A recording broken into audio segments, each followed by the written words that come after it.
Maybe for you, it showed up as shrinking, making yourself quieter in rooms where your voice was the loudest, dimming the intensity of your presence before anyone ever asked you to, breaking your personality off into bite-sized chunks so other people could find you easier to digest. And in your mind, you called that growth. You called it being self-aware. You said you were learning how to communicate better. But for some of you, it didn't show up as shrinking at all. Maybe it showed up as over-functioning, doing more, giving more, being more, fixing more, until you'd made yourself so indispensable that nobody could possibly leave. Not because they chose to stay out of love and devotion, but because you made it so comfy cozy, and leaving would have meant they had to do their share of the heavy lifting. Maybe it showed up as shutting down, building a wall, not letting anybody in, refusing to show the slightest hint of vulnerability so that nobody could get close enough to hurt you again.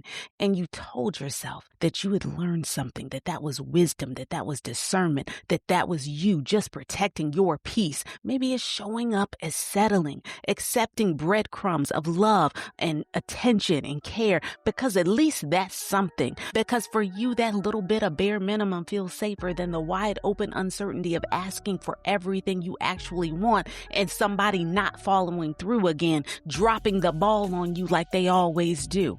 These are all different women with different responses, but the same belief, the belief that something about the way God made you, the way you move and think, your inner workings, your fire, your fullness, your needs, that any number of these things was the reason that love has been so difficult for you in the past, or maybe it is right now. It's the thought that maybe he made you a little too much for all of this to actually work. Today, I need to talk to you about that belief directly. I need you to know that unequivocally, God is not confused about you. You might be, they might have been, but he never was.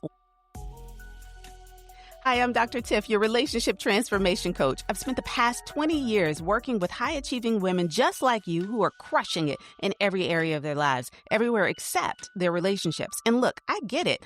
Finding the one ain't easy, and relationships are hard, but you know what's even harder? Cycling through the bad ones, or worse, staying in relationships when you already know they're not a good fit.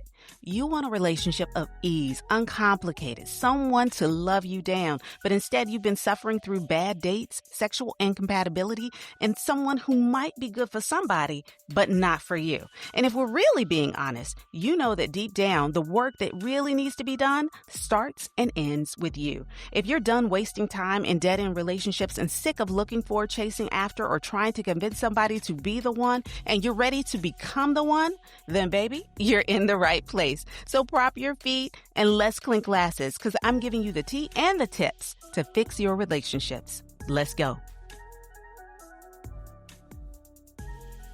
Welcome back to this week's episode of Fix Your Relationships podcast. I'm your host, Dr. Tiff.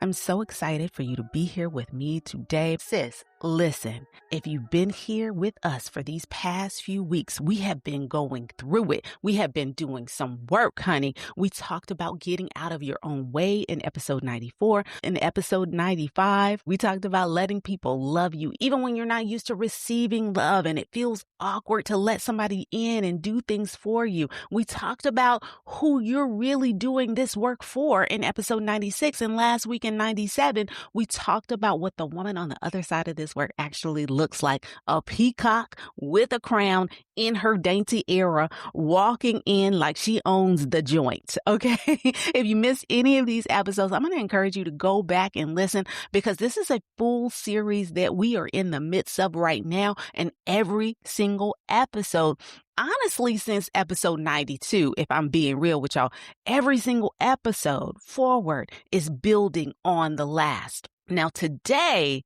we're going all the way in. So yes, please go back. Start at 92 and just keep pushing forward. You're going to love the entire series. You're going to love the entire arc of what we're doing here on Fix Your Relationships podcast. But today is the day that it all comes together, that we bring it all home. Today, we are getting to the root of something that I believe has been running in the background of your love life, your friendships, your professional spaces, possibly your entire adult life. It's a belief that you've been holding on to that's been dictating how you move through your relationships and has you out here questioning your own ability to actually have the love that I know you deserve. It's the verdict that you received from relationships that didn't work out, the relationships that couldn't actually hold you, the relationships that told you you were too much or not enough.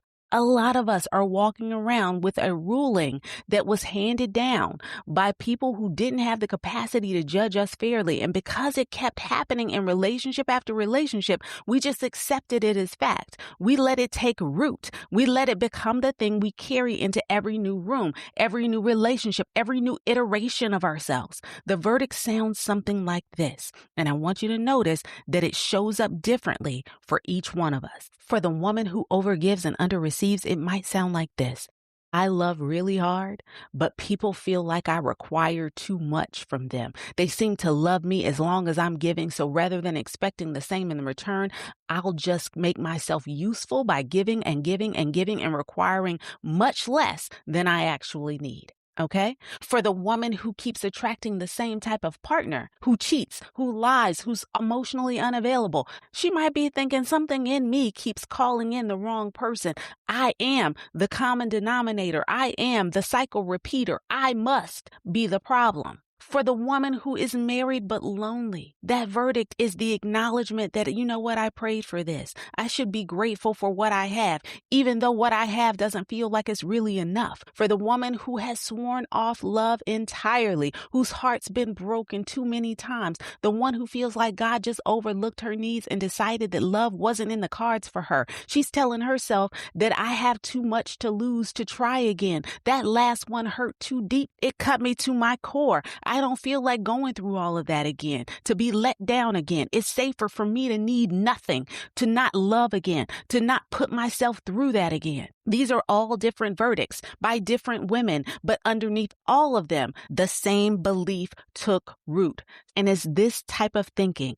Something about the way I was made is the reason this keeps not working. It's the reason why love feels so elusive and why my relationships don't work out, why people don't treat me well, why I'm constantly taken advantage of. And over time, that verdict became a belief, and that belief became a posture, and that posture became the way you move through the world. Pre-shrunk. Let me get off topic for a second, because I promise you I'm a bring it on back. Every single summer, I buy the same exact new crisp white t-shirt. I love a good white t-shirt. I love a good V-neck white t-shirt. Usually I buy it from either the Gap or J. Crew. Okay. I love me a white t-shirt. It's always a white one, but sometimes I get a little beside myself and I buy multiple colors of the same shirt, but I'm always going to have a white one in the cart. The reason I do this is because after about a year's worth of wear and tear, the shirt is going to lose its shape. It shrinks after a few washes. It just doesn't fit the same. It just ain't as crisp anymore. Well, these days, when you go and buy t-shirts and things like that, a lot of them will come pre-shrunk. The whole selling point of a pre-shrunk t-shirt is, you know what, sis, don't worry about it. We already took care of the part that you don't like. Shrinking won't be an issue.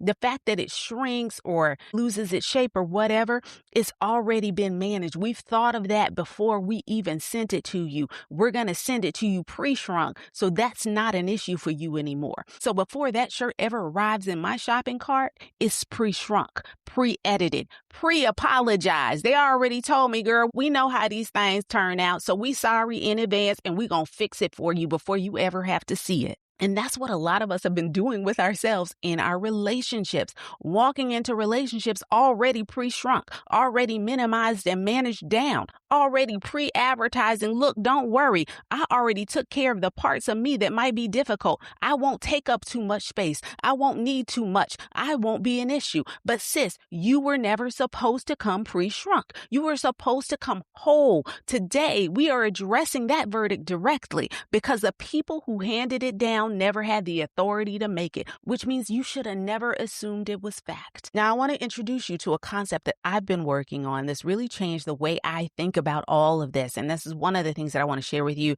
It comes directly out of my book, and you guys know that book is going to be released later on this summer. It's this concept here that you are not too much. You were precisely planned for and calibrated. The problem in your relationships has never been your calibration. The problem has been the container. I'm going to say that again very slowly. You are precisely calibrated. It's not an accident how deep you are. It's not random how passionate you are about things. You are not coincidentally this intense. You were created this way, precisely. As in with purpose, as in by design, as in God did not sneeze and accidentally give you too much fire. He measured it out. He handcrafted it. He looked at what he was building in you and decided intentionally that this is what she needs to carry what I'm calling her to do. Now, before I go further, I need you to see yourself in this. Think about the relationship where you were giving with your clearest communication and they still couldn't understand you or hear you or take note of what you said. That friendship where you showed up fully and they said you were being too much, too overwhelming. The dynamic where you loved so deeply and they started calling you needy. The room where you walked in as your whole self and somehow left feeling like too much of something nobody asked for. You were not the wrong woman. You were in the wrong container, the wrong relationship, the wrong environment, the wrong job, the wrong friendship. You were in the wrong container, sis. And here's what I want you to understand about the people in those rooms. They weren't lying about what they experienced. They genuinely encountered something more than what they were equipped to handle. But instead of owning that, instead of saying, I don't have the capacity for what this woman carries, they shifted it. They moved the weight of their own limitations onto you. They took what they couldn't handle and handed it back to you and labeled it your problem. They drew the right conclusion that something wasn't fitting, but they shifted the blame from what they couldn't carry to what they decided you weren't doing right. And after hearing that time and time again, you began to believe it. That is the moment things got wonky. Okay, the verdict got placed in the wrong envelope and got misfiled. A woman who is 6 feet tall does not have a problem. What she has is height. The problem is when she's placed in a room with a 5-foot ceiling and then told that her inability to stand upright is a personal failure. There is nothing wrong with her. And if you're being honest, there's nothing actually wrong with the room either. The room is just an improper fit for her and didn't have the capacity for the fullness of who she is. I'm going to give you another one. Think about it this way. The sun shines brightly.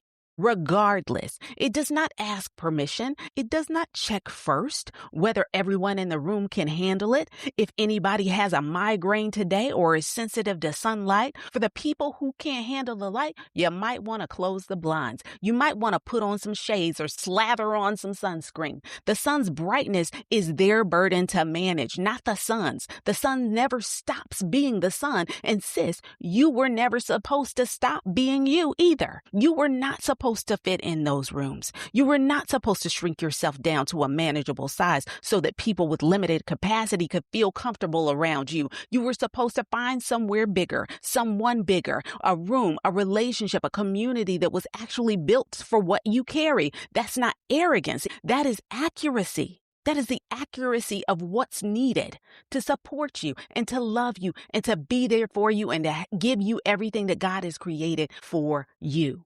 Now, I want to anchor everything that I just said in something that has been settled for a very long time. Jeremiah 1:5 says, before I formed you in the womb, I knew you. Before you were born, I set you apart. Let me read that again. Before I formed you in the womb, I knew you. Before you were born, I set you apart. Before you were born, sis. Not after I got to know you a little bit. Not after your 90-day performance review. Not after you spent time in therapy and did all the work. Not after you figured out how to make yourself easier for people to handle. Before you were born. Before you took your first breath. Before you ever walked into a single room that made you feel like you were too much, God had already decided who you were. He had already seen what you were about. Every layer, every shortcoming, every intensity, every part of what makes you specifically unmistakably you. He looked at all of it and he set it apart. He put it on a pedestal. Matter of fact, he put a crown on it, not despite of it all, but because of it all. He was not distracted when he designed your personality. He was not confused when he gave you that depth, that fire, that passion, that sensitivity. He was not making a rough draft that needed to be edited down before it went public. He was building something in you on purpose. And the word set apart, oh Lord, I need you to understand that that means in its full weight. It does not mean separated because it's on punishment right now. It doesn't mean isolated because something is wrong with you. Set apart means special, consecrated. It means designated. It means God looked at what he was forming in you and said, this chick right here, she is different. This one is for something specific. This one carries something that cannot be watered down. This one needs to stay fully herself because what I'm calling her to do requires all of what I'm putting on the inside of her. Every single part of you that has been called too much was set apart on purpose. The intensity set apart. The depth inside of you set apart. The way you love fiercely and without reservation set apart. The way you feel things that other people walk right past set apart. The way you can hold space for someone else's pain and not flinch set apart. The way you can look into a situation, read it clearly and call it what it is set apart. God knew exactly what he was doing. The confusion in this story was never his. Now, if you've been here for any amount of time, you know that this is how we roll over here on the Fix Your Relationships podcast, that this is what I set out to do to help you understand why love has been complicated for you and to help you fix the things that are broken, to help you fix and work on yourself, do the work that you can do, and to really come out healthy, happy, and whole. But always, I need you to understand that you were the one. And here's what I know about the women that I work with, the ones who listen to this podcast, and those of you I've had the honor of pouring into over the past 20 years, who really are the inspiration for the upcoming book. The women who struggle the most in love are rarely the ones who don't have enough love to give. They are almost always the one who have more than the average container can hold. Yes, she loves deeply.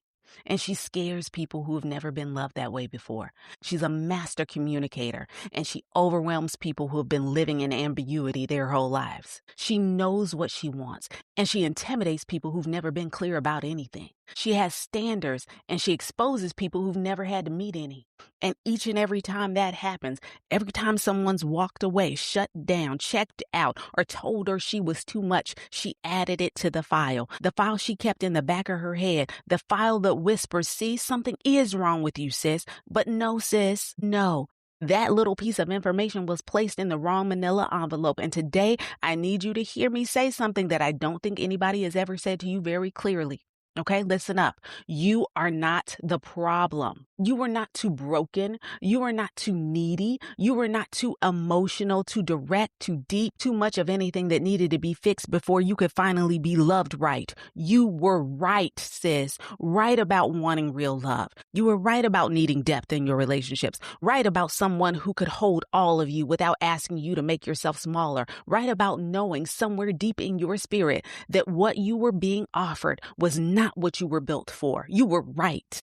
The containers were wrong. And I need you to feel the weight of that distinction because for years, maybe your whole adult life, you've been walking around trying to figure out what's wrong with you, running the audit, adjusting the variables, going to therapy, reading the books, doing all the work, all of it asking some version of the same question. What do I need to fix so that love finally works out for me? And that's not a wrong question. The work is real. The growth is necessary. But sis, the premise underneath that question has been a lie. The premise has been, I am the reason this keeps not working. And I am here today with Jeremiah 1:5 in my hand and 20 years of sitting with women in their most honest moments behind me to tell you that that premise is wrong. You are not the reason love hasn't worked out. You are the standard love has not yet risen to meet. Hear that again. You are not the reason love hasn't worked out. You are the standard love has not risen to meet. The people who couldn't love you right were not exposing a deficiency in you. They were revealing a deficiency within themselves. Their inability to rise to who you are is not a verdict on your worth. It is a testimony to your standard.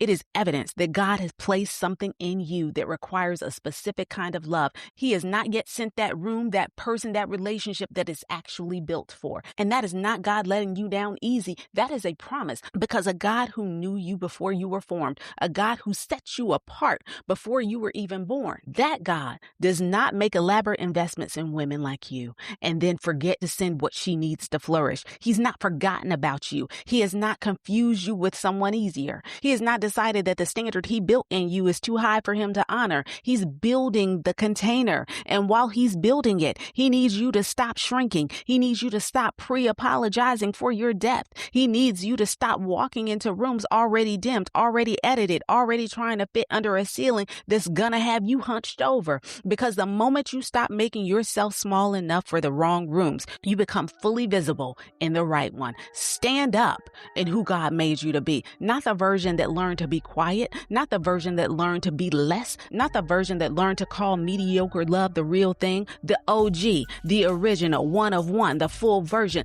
the one he designed before you ever walked into a room that tried to convince you were too much. That woman is not too much. That woman is exactly what God ordered. And she deserves a love that understands exactly who she is and wouldn't dare ask her to change a thing.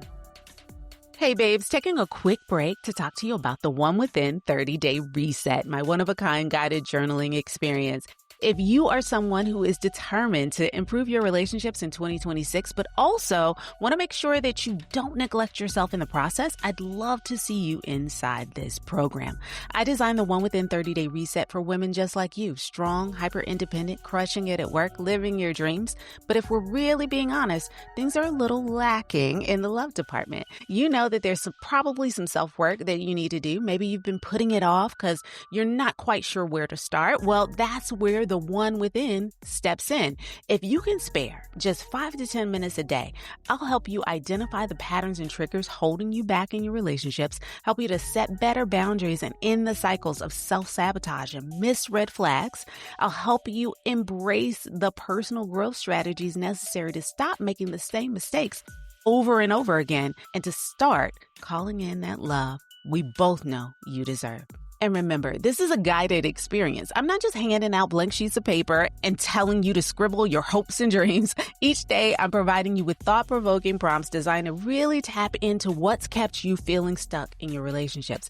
In addition, you're going to get daily video messages from me, get full access to our private community, group coaching calls, bonuses, and so much more. If you're ready to sign up or just need more information, head on over to drtiffanyhenry.com/theonewithin. Now back to the show. All right. Journals out, babes. If you're driving, you know what to do. Either pull over so we can do this together, which I would love, or come back to this later. There's no need to be trying to journal and drive. I want you to get wherever you're going safely, but I also want you to come back, circle the block on this work, because this is truly worth your time and effort. And I want to do this with you. Okay. All right. For those of you that are ready with your journal and your pen and your paper, your Apple Pencil and your iPad, whatever you got, let's go. Question number 1, where did you first receive the verdict that you were too much?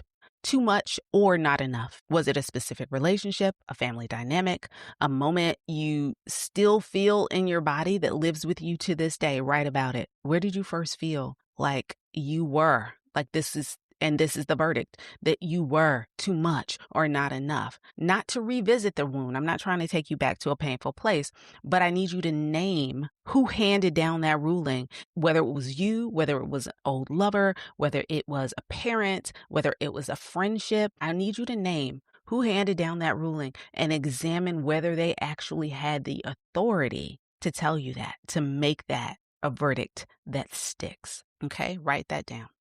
All right, question number 2, in what areas of your life have you been pre-shrinking? What areas of your life have you been pre-shrinking? Where have you been walking in already edited, already dimming your light before anybody can ask you to, because you decided in advance that the full version of you would be too much for the room, too much for people to handle. They wouldn't be able to deal with it. They'd complain. They'd accuse you of not being what they needed. Okay? Write about that specific room, that place, that environment, those people. Write about it. The specific relationships, the specific versions of yourself you've been leaving at the door. Let them know.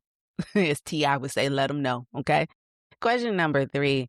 I want you to sit with Jeremiah 1:5. Before I formed you in the womb, I knew you. Before you were born, I set you apart. Write down every part of yourself that has been called too much. Every intensity, every depth, every fire that someone told you you needed to shrink down or be smaller or let go of or just push away, stuff in a closet somewhere.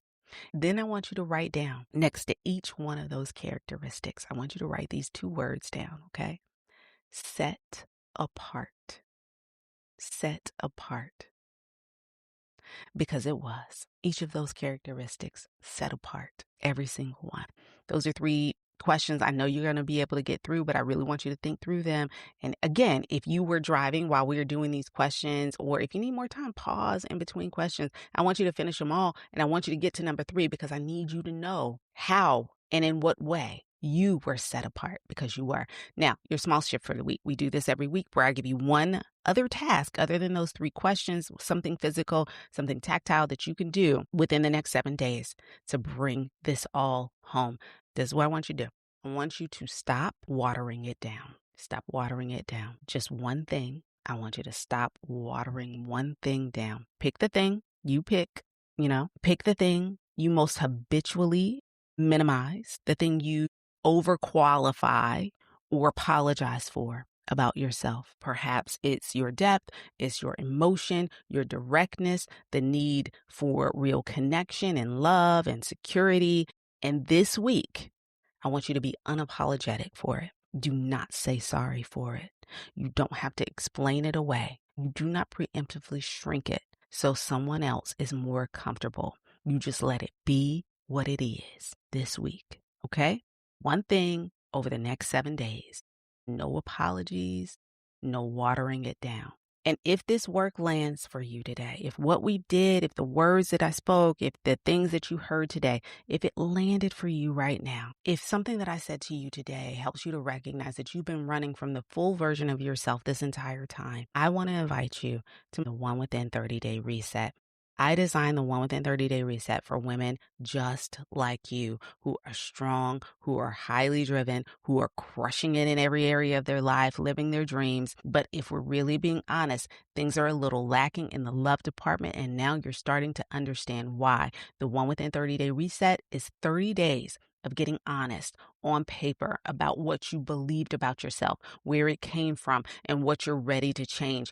It is the own phase of a much bigger journey, of an entire framework. And I promise you, it is exactly where the work begins. If you want more information on the One Within 30-Day Reset, go to my website, drtiffanyhenry.com/theonewithin to learn more. The link is also going to be in the show notes. So if you don't want to write that down or remember it, just open the show notes and click right there. Take that first step, and I'll meet you on the website and tell you about the whole thing. Okay?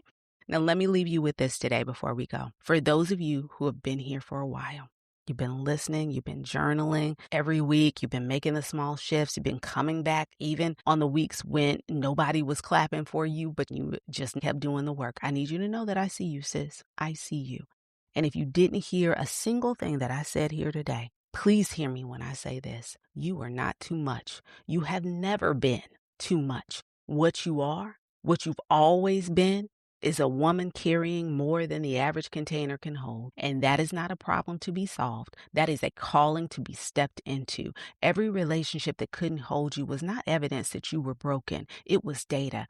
Data that said, this is not the right container for me. Keep going, because what God has for you, what he decided about you before you took your first breath, it requires the full version of everything he created in you. Not the edited one, not the pre-shrunk one, not the one who walks in already apologizing for how much space she takes up. The whole version, the whole one, says, He knew before he formed you. He set you apart before you were born. He did not design every layer of you, every degree of your fire, every capacity of your heart so that you could spend your whole life making yourself small enough for people who were never built to hold you, to care for you, to love you, or to support you. He built you for rooms that make space. He built you for a love that leans in. He built you for a life that can hold all of it, the fire and the tenderness, the strength and the need, the depth and the joy, all of it. You are not too much for that life, sis. You are exactly enough for it. You are precisely calibrated. And God, the one who knew you before he formed you, he is not confused about you. He never was. I love you. I love you down so much. And I hope that you enjoyed this episode. I hope that you will share this episode with someone who needs to understand the verdict. It ain't what it is, okay? God's not confused about you. Somebody needs to hear that message today, and you know who she is. Send this recording, send the link to the podcast, share the podcast with them because they need to hear God's not confused. He's not confused. Everything that he put in you is exactly what it's supposed to be. He's building something special just for you, sis. Hold on. Don't dim it. Don't pre-shrink it. Don't apologize for it. Because you're going to walk into the room, into the space, into the company, into the environment that is perfectly designed for everything that he's placed on the inside of you. I'll see you guys back here next week. Ciao. Hey, babe, I hope you enjoyed today's episode. My goal with this podcast is to bless you with information that helps you fix those relationships that are most important to you, but not before you do the self-work needed to make sure that those relationships thrive. If this episode was exactly what you needed, then guess what? Somebody else probably needs it too. So do me and them a favor. Please share this episode with your good girlfriend and let her know about the podcast. And while you're at it, hop on over to Apple Podcasts and leave a review. This really helps to grow the podcast and puts it right in front of other women who are desperate to work on their relationships and themselves. And if you haven't done so already, I want to invite you to join our community of like-minded women all on a journey to become the one. You can sign up for free at becometheone.myflowdesk.com/email. I know that's a lot, so just go on over to the show notes and click that link there. Thanks again for listening to Fix Your Relationships with Dr. Tiff. I'll see you right back here next week.